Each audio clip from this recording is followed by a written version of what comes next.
आप मानते हैं कि कहीं ना कहीं आदिवासी की आस्था के साथ एक षड्यंत्र के तहत धीरे धीरे उसको खत्म किया जा रहा है? हमारे दावे, हमारे जो चीज़ों को के साथ छेड़छाड़ करके ये सारा कुछ किया जा रहा है।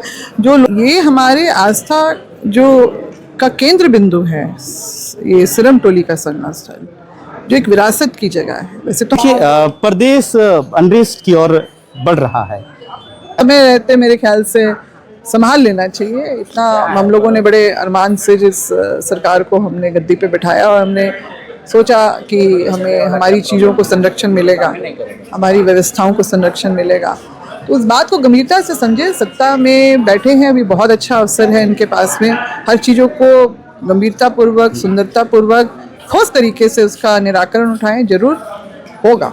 पीछे से कुछ और है जो आदिवासी की जो उनका जो आस्था का है उस पर ठेस पहुंचाया जा रहा है, कुछ पीछे का नहीं, वो इनफैक्ट जो मैंने कहा ना कि जिस शिलान्यास के दिन में जो मेरी बात हुई, हाँ। और जो ये सर्वे में 5वां स्थान आ गया, षड्यंत्र कहीं वहीं ना वहीं से शुरू हो गया। ये चूक नहीं हो सकती है, ये गलती नहीं हो सकती है, गड़बड़ी है, और इसको मैं षड्यंत्र के रूप में देखती हूँ। झारखंड में नई सरकार बनने के बाद झारखंड प्रदेश में हर कोने से, जगह जगह से देख सकते हैं कि आदिवासी समाज का एक आंदोलन है, चाहे वो सरना स्थल का मामला हो, चाहे पैसा कानून एक्ट का मामला हो, चाहे बांग्लादेशी का मामला हो, चाहे विस्थापित का मामला हो, हर एक कोनों से, या फिर आप पारसनाथ मरांगबुरु का भी मामला आप कह सकते हैं कि हर एक कोना से लगभग आप देखा गया है। हर एक परगना स्थल से, उत्तरी छोटा नागपुर हो, संथाल परगना हो, कोल्हान परमंडल हो, या फिर दक्षिणी छोटा नागपुर हो, या पलामू परमंडल हो, लगभग हर जगह से जो है एक आंदोलन देखने को मिल रहा है। हमें ऐसा लगता है कि कहीं ना कहीं एक प्रदेश में एक अनरेस्ट सा माहौल होने की एक संकेत है। हालांकि इस पे क्या कुछ है, सीधे तौर पे हम जानते हैं। पूर्व शिक्षा मंत्री गीताश्री उरांव जी हैं। हम सीधे तौर से शुरुआत करते हैं कि अभी देख रहे हैं कि झारखंड प्रदेश में लगभग सभी परमंडल में, हर एक कोने से आदिवासी समाज प्रोटेस्ट पे उतरे हुए हैं। चाहे आप संथाल से शुरू करिए, चाहे आप उत्तरी छोटा नागपुर पारसनाथ मरांगबुरु का करिए, चाहे आप पैसा कानून एक्ट को लेके इधर खूंटी साइड कर लीजिए, या सरना स्थल का जो फ्लाईओवर है सिरम टोली का, उसको लेके कर देख लीजिए। क्या कुछ कैसे देख पा रहे हैं? नहीं, सरकार को इन सब चीज़ों को हल्के तौर पे नहीं लेना चाहिए। जितनी आप जगह छोड़ेंगे उतनी हवा लगेगी, उतना धुआं उठेगा, उतनी लपट उठेगी। तो ये अच्छा है, ये ज़्यादा बेहतर हो कि जब सुगबुगाहट या कोई भी आग सुलगना शुरू हो तो आप उसको तुरंत बंद करें। उसका मतलब सार्थक, सकारात्मक आप उसका उपाय ढूंढते हुए, और आप संवाद भी करें लोगों से। संवाद करना बहुत ज़रूरी होता है। जब संवादहीनता जब होती है ना, उस समय लोगों में असमंजस की स्थिति पैदा होती है, और फिर वो कहीं ना कहीं मामलों को बिगाड़ता भी है। तो एक स्पष्ट रूप से एक आना चाहिए, और लोगों को उस पर काम होता हुआ भी नजर आना चाहिए। दो चीजें हैं, दोनों चीजें हैं, उस पर काम होता हुआ भी नजर आना चाहिए, तभी लोग आश्वस्त होंगे ना। यही बात है। सिरम टोली चौक का जो मामला है सरना वाला, उसको कैसे देख रहे हैं? क्या लगता है, क्योंकि फ्लाईओवर है और करोड़ों का वो प्रोजेक्ट है, और एक आदिवासी समाज का एक लगाव है, जुड़ाव है वहाँ, तो फिर उसको अब कैसे क्या सरकार कर सकती है? नहीं, देखिए, एक तो आदिवासी अगर, या हम लोग, या मैं भी अगर विकास विरोधी होती तो शहर में इतने फ्लाईओवर्स बन रहे हैं, उसका भी विरोध करते हैं हम लोग। मगर ये हमारे आस्था जो का केंद्र बिंदु है, ये सिरम टोली का सरना स्थल जो एक विरासत की जगह है। वैसे तो हमारी सभी सरना स्थल, सरना, मसना, अखड़ा, जवांग रेवती और मड़ई जो है, वो सब खतियान में विलेज नोट में आपको मैप में मिल जाएगा। तो ये भी उसी तरह की ज़मीन है, कोई खरीदी हुई ज़मीन नहीं है। 3 तरह के खतियान में दर्ज एक ऐसा सरना स्थल जो 1969 में मेरे पिताजी द्वारा उसको अतिक्रमण मुक्त करवाया गया, बाबा कार्तिक उरांव ने, और उसके बाद 1970 से जो है उन्होंने शोभा यात्रा की जो शुरुआत जो प्रारूप बनाया वो था कि आपका कांके, नामकुम, बेड़ो 3 जगह से लोग जो है अपने अपने जगह में खद्दी पर पूजा करके, और फिर पहान, वहाँ के पहान और खोड़ा के साथ में हातमा आएंगे। हातमा की भी एक बहुत महत्ता है, हातमा का जो सरना स्थल है, और वहाँ से फिर पूजा जो वहाँ के पहान के साथ मिलके, और मेरे पिताजी भी एक आध दो बार जो खुद पैदल चल के हातमा से सिरमटोली तक गए हैं। तो उसके पीछे की जो मूल भावना यही थी कि आदिवासी अपने गौरवशाली इतिहास, अपनी गौरव जो प्राचीन सभ्यता, संस्कृति, परंपरा, रूढ़िवादी परंपरा पे गर्व करें और वो निकले बाहर और प्रदर्शित करें। ये था उनका, क्योंकि उस अतिक्रमण से ही उनके दिमाग में कुछ बातें आई होंगी कि कहीं ना कहीं लोग अपनी बातों को नहीं समझ पा रहे हैं। तो ये सारा कुछ जो प्रारूप जो है उन्होंने तैयार किया, और ये जब कुछ मेरे ख्याल से 100 लोग ही जो बताते हैं कि उस समय लोग शामिल हुए थे। धीरे धीरे देखिए इन तकरीबन 60 के दशक तक में, 60 दशकों में ये अब भव्य रूप ले चुका है, जिसका लाखों की संख्या में लोग बड़े खुशी उत्साह से उतरते हैं। और उसके बाद फिर जो इसका देश और विदेशी चैनल दोनों में इसका प्रसारण होता है, हाँ, पूरे दुनिया में। और 2022 के जो सर्वे में सरहुल शोभा यात्रा को देश भर के शोभा यात्रा में 5वां स्थान में दिया गया। अब देखिए इतना सब कुछ होने के बावजूद ये जो है कैसे ये गड़बड़ी हुई, जबकि जिस दिन 2022 मतलब अप्रैल के महीने में 22 अप्रैल था, 22 अप्रैल 2022 को जब मुख्यमंत्री जी द्वारा, हेमंत जी द्वारा ही जो सरना भवन का शिलान्यास होना था, तो मुझे उसी दिन सूचना मिली थी फ़ोन के द्वारा कि मैडम वहाँ पर गेट के ठीक सामने में ड्रिलिंग हो रही है, सॉइल टेस्टिंग होगा, हो सकता है पिलर स्पैन कुछ खड़ा हो जाए तो बहुत दिक्कत होगी, इतनी भीड़ होती है उसका, तो फिर वहाँ विरोध पैदा होगा। ये बातें सुन के मैं तुरंत निकली वहाँ से और पहुंची। मैं वैसे भी मुझे अपना क्षेत्र जाना था। उसके बाद मुख्यमंत्री जी तो नहीं आए थे उस समय, मगर इंजीनियरिंग चीफ आरसीडी के सब बैठे हुए थे सारी टीम के साथ। तो मैंने उनको बात बोला कि मैं देखते भी आ रही हूँ कि क्या ऐसा कुछ होगा तो बहुत मतलब दिक्कत होगी लोगों को, इसको आप लोग को बोलते। उन्होंने कहा, साफ तौर पे कहा, यानी सफ़ेद झूठी बोला कि हमें भी सरना ये शोभा यात्रा की जानकारी है और डिज़ाइन डीपीआर का ऐसा तैयार हुआ है कि किसी को कोई दिक्कत नहीं होगी। अब देखिए पिछले साल उसी जगह का जो 46 डिसमिल में से 10 फीट तोड़ के पहले ही ऑलरेडी चले गए, और फिर दीवार में वो मार्किंग भी था कि 10 फीट और जाएगा अंदर। आप सोचिए 46 डिसमिल से 10-20 फीट अगर चला जाता है तो कितनी ज़मीन बचेगी, और वहाँ हजारों 50,000 के लोग कैसे समाएंगे। जबकि आपका कुंभ के मेले में इतनी खुली जगह होने के बावजूद भी, जहाँ वहाँ कोई गाड़ी चल रही थी ना वो वैसा तो था, तब भी भगदड़ मची, दुर्घटना हुई, मौतें हुई।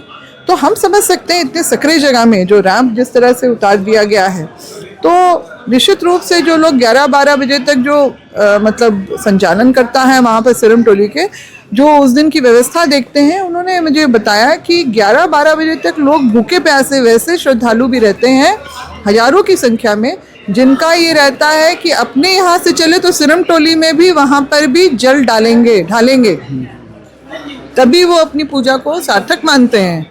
और उसमें लोगों में फिर बेचैनी होगी और फिर कम जगह में फिर कुछ दुर्घटना हो सकती है, भगदड़ मच सकती है। इस बात को हम लोग समझते हुए इस चीज की मांग कर रहे हैं कि रैम को हटाया जाए। लेकिन जानते हुए जब डीपीआर तैयार किया गया और फिर वहाँ बनाया गया, जबकि आप एक शिक्षा मंत्री थे, इसके बावजूद भी अगर ये किया गया, ध्यान नहीं दिया उस पर, तो क्या लगता है कि पीछे से कुछ और है जो आदिवासी की जो उनका जो आस्था का है उस पर ठेस पहुंचाया जा रहा है, कुछ पीछे का? नहीं, वो इनफैक्ट जो मैंने कहा ना कि जिस शिलान्यास के दिन में जो मेरी बात हुई, हाँ, और जो ये सर्वे में 5वां स्थान आ गया, षड्यंत्र कहीं वहीं से शुरू हो गया। ये चूक नहीं हो सकती है, ये गलती नहीं हो सकती है, गड़बड़ी है। और इसको मैं षड्यंत्र के रूप में देखती हूँ कि हमारी चीज़ों को धूमिल करने के लिए, क्योंकि ये देखिए ये जो सरहुल यात्रा सिर्फ एक शोभा यात्रा भी इसलिए भी कहते हैं क्योंकि इसमें सभी आदिवासी समुदायों के मतलब समरसता और मतलब एकता देखने के लिए एकता देखने को मिलती है। देखने को मिलती है और लोग सब बड़े ही उल्लास से इसमें शामिल होते हैं। मैम इसी तरह देखिए बातें तो बहुत है, इसी तरह देखने को मिलता है आपका मरांगबुरो में कि वहाँ भी एक समरसता, एकता, लोग एक आस्था के साथ जुड़ते हैं।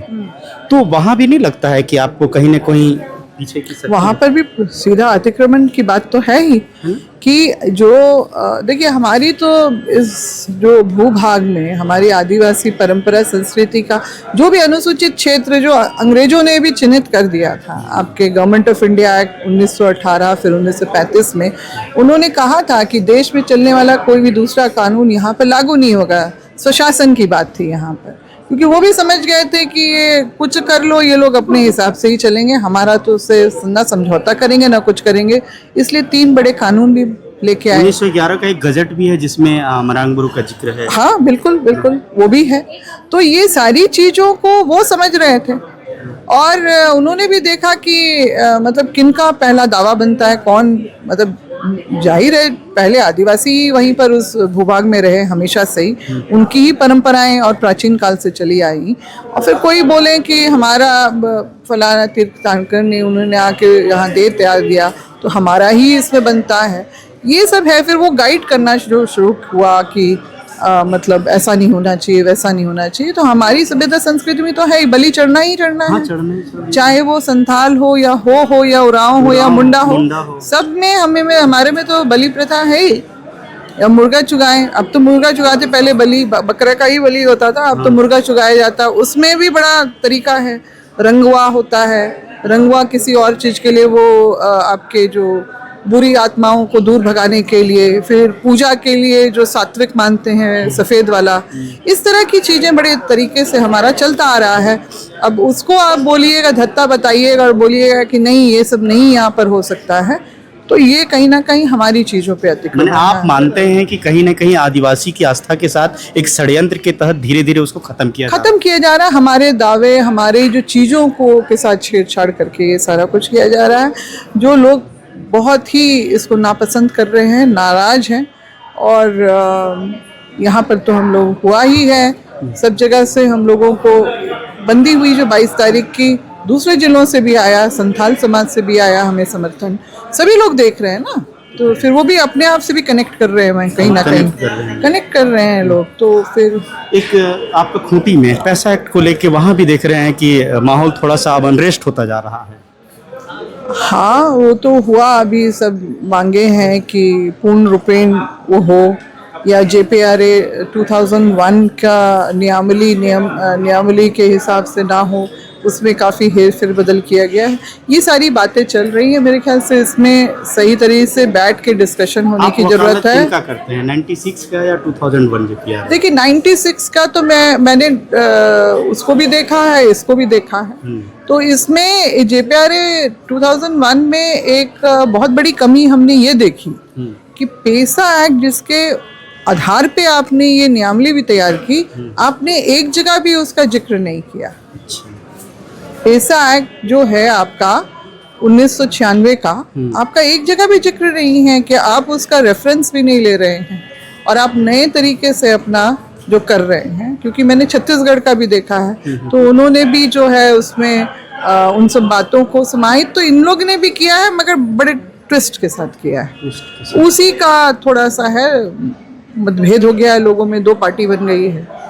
अब इसमें तो मैं कितना क्या बोलूं, मगर यही है कि दोनों पक्ष को आमने सामने बैठ के कहीं सहमति जो है अपनी बनानी चाहिए, ताकि क्योंकि 25 साल बहुत हो गया है ना, 25 साल इधर और आपके उधर 4 साल है ना, तो सरकार जो है 49 साल 29 साल हो गए हैं, अभी तक जो है ये हमारे राज्य में लागू नहीं हो सका है। ये सारी बातें हैं, इसको गंभीरता पूर्वक समझें। सरकार जो है देखिए बातें तो बहुत है, सरकार कहीं ना कहीं ऐसे जगह पे खड़ी है पेंडुलम की तरह कि वो समझ में नहीं आ रहा है क्या करें। क्योंकि कुछ विधायक मंत्री हैं जो कहते हैं कि मूल पैसा 96 और कुछ जो है हाँ 1 का जो है सो वकालत कर रहे हैं। तो ऐसे में गवर्नमेंट को क्या ठोस डिसीजन, जबकि प्रोटेस्ट जो है सो जनता लगातार कर रही है। वही तो बात है ना, वही मैंने कहा कि हर इस चीज तरह में से पूरा खींचातानी प्रदेश नहीं दिख रहा है कि हाँ, पूरा खींचातानी, अनरेस्ट की क्षेत्र में बढ़ रहा है। हाँ, नहीं नहीं, उसको समय रहते मेरे ख्याल से संभाल लेना चाहिए। इतना हम लोगों ने बड़े अरमान से जिस सरकार को हमने गद्दी पे बिठाया और हमने सोचा कि हमें हमारी चीज़ों को संरक्षण मिलेगा, हमारी व्यवस्थाओं को संरक्षण मिलेगा, तो उस बात को गंभीरता से समझे। सत्ता में बैठे हैं, अभी बहुत अच्छा अवसर है इनके पास में, हर चीज़ों को गंभीरतापूर्वक, सुंदरतापूर्वक, ठोस तरीके से उसका निराकरण उठाएं, जरूर होगा। जी बिल्कुल, शुक्रिया भैया पंडित जी साहब। देखिए प्रदेश अनरेस्ट की ओर बढ़ रहा है ऐसा लगता है। जिस तरह से संथाल परगना को देखिए, कोल्हान प्रमंडल को देखिए, उत्तरी छोटा नागपुर देखिए, दक्षिणी छोटा नागपुर देखिए कि आदिवासी समाज जहाँ जहाँ है, जब अगुआ सरकार बनी, अगुआ बजट आ रहा है, अगुआ बजट आया है, तो लोगों में एक उम्मीद जगी कि जो अगुआ हैं, झारखंड के जो अगुआ हैं, अब उनके लिए कुछ होगा, कुछ जो है सो मिलेगा और उनका हक अधिकार मिलेगा। लेकिन जब बातें, हो सकता है कि जनता को लगा हो कि अगुआ जनता को कि नहीं हो पा रहा, तो कहीं ना कहीं वो प्रोटेस्ट पे उतर रहे हैं। तो ये जो प्रोटेस्ट देखने को मिल रहा है ना, आगे चल के मुझे लगता है कि झारखंड में एक अनरेस्ट सा माहौल क्रिएट होना शुरू हो गया है। सरकार अभी जिस तरह से पूर्व शिक्षा मंत्री गीता श्री उरांव जी कही हैं कि सरकार जो है इसको समय रहते इसको संभाल ले तो बेहतर होगा। बाकी देखिए क्या कुछ होता है, हमारी भी पैनी नजर रहेगी, देता रहूंगा जानकारी। दीजिए पंकज को इजाजत, जोहार।